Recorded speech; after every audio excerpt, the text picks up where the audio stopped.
Harden, right? He was part of the KD Kyrie super team in Brooklyn that now finds himself on a Philadelphia team that is in an 0-2 hole against Miami. Now, the easy kind of low-hanging fruit question, right? It would be, should the 76ers offer James Harden a max contract? But that's not actually the situation here. Explain. I think you have to assume that when they make a trade of that magnitude and give up what they gave up, there's an assumption on both sides that a long-term extension is going to be offered. The question now, though, is what type of long-term extension do the Sixers present James Harden with?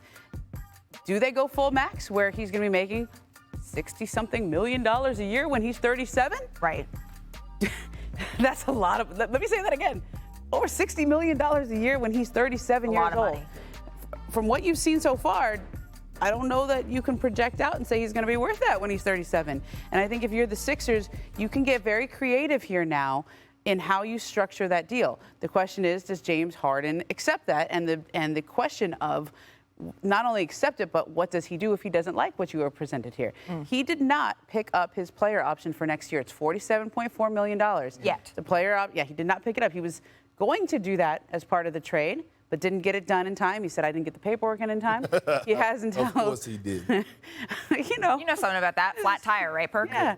Sometimes you forget. But if he picks that up, by far, that is how he gets the most money. If he picks that up and then does an extension off of that, you get over the max. But he has until June 29th to do that. Okay. Now, because he hasn't picked that up, he actually could become a free agent, which you would think gives him leverage. Okay. But it also gives the Sixers leverage now, because they would say, well, if you're a free agent, where else can you get a better deal than what we can give you? So just so our viewers understand here, James Harden still has until June 29th to be able to opt in and exercise that option. Then that would make him the most money for the next season. That option, and then do an extension off of that. So another option, so the 4+1 is still on the table. The option of signing just that next season deal. And then the third option that would be to presumably work out a longer-term deal with the 76ers that would leave the team with some more flexibility. Is that right, Ramona? Those are sort of the three options on the table. And that would require James taking less money, theoretically, if they do it in that direction. But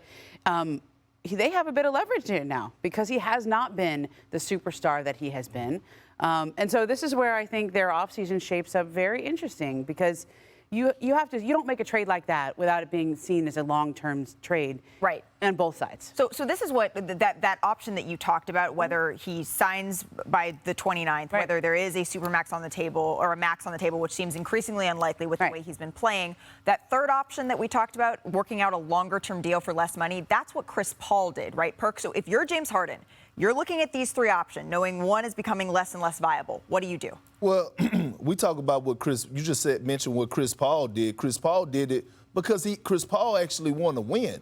And this is the point of time where James Harden got to make a decision. Is it all about your money, or do you want to actually win? You have Joel Embiid. You have a rising young star in Tyrese Maxey. Do you want to leave some of that money on the table so that the Philadelphia 76ers can make sure that they do their part and continue to put pieces around you so that you can actually compete and go try to win the championship? See, it's different type of players in this world, right? You look at it, they have different type of franchise guys. I've been around them all. Some guys is all about themselves, all about getting their money and getting up out the league and retiring in the sunset. Some guys want to get their money. They actually care about their legacy. They actually want to go down in the history books of being a champion. And so they make those willing sacrifices so that the organization could put them in position to be successful, to go out there and fulfill their need of winning the championship. Well, and to be clear, that type of money wouldn't get them another star, but it could get them another sort of role player if you mix and match something the way that you were talking about. All right, pivoting to the man that Harden was moved for at the deadline, Ben Simmons. He elected to have back surgery. So, Ramona, what more can you tell us about this? So there was a lot made before this back surgery about, why he didn't play in that game, the last game he was trying to come back for. When they took MRIs after the season, they found that the herniated disc, the bulge in his spinal column, was actually bigger than it had been, and they went to 3 or 4 different specialists and decided that he needed surgery. I don't know a back surgeon in the world that would do a surgery if he didn't think the guy needed it. That's a serious operation. Yeah. I myself had the same one, the microdiscectomy. It's a pretty easy recovery, actually. It's a very minimally invasive recovery. The scar is probably about the size of your finger there. They don't go about half your finger there.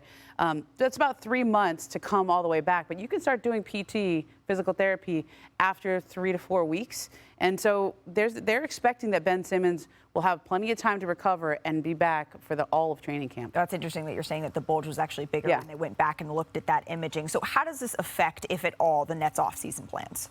Well, I mean, I think the sense was they had to do everything they could to get Ben Simmons ready both mentally and physically for camp. Now you look at this and say, okay, he took a lot of heat after he didn't play, and some of it I'm sure is deserved, but there was an actual physical problem there. There was an injury.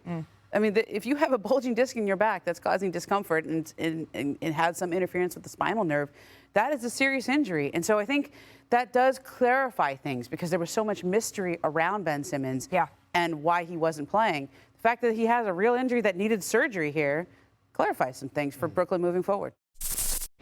Thanks for watching ESPN on YouTube. For live streaming sports and premium content, subscribe to ESPN+.